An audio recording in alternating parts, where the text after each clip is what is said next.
Ljudi kažu, čovjek je ono što jede. Pa to vjerojatno vrijedi i za neparoždere. Ma mi smo neparožderi i osnovno pravilo neparoždera je to... Nikad ne uzimaj cijeli par. Nikada neću uzeti cijeli par. Nikad ne uzmeš cijeli par! Ja ne kradem, ja dijelim s ljudima. Oni jednu, ja jednu. A kako ste to doveli? Ja sam Hić. Naučite ga sve što pravi kradljiva čarapa mora znati.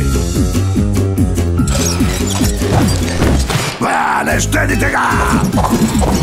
Nikad ništa nisam ukrao u životu. Da, ja svako malo. Mislim poneku čarapu.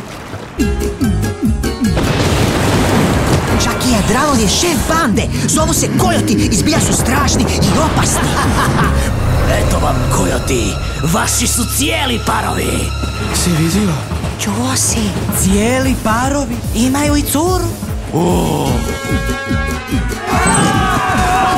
Istresite čarape, a njega gurajte unutra. Došao sam razgovarati s gospodinom Čakijom Dralonom. Ti hoćeš biti Kojot? Da, hoću.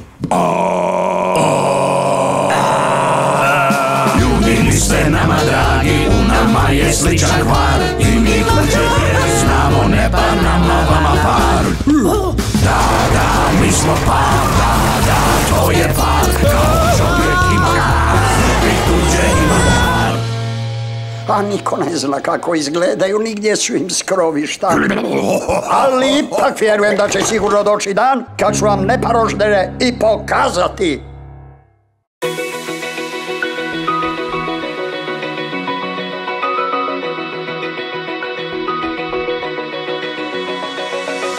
Open eye, feel the waves cut through me, hypnotized.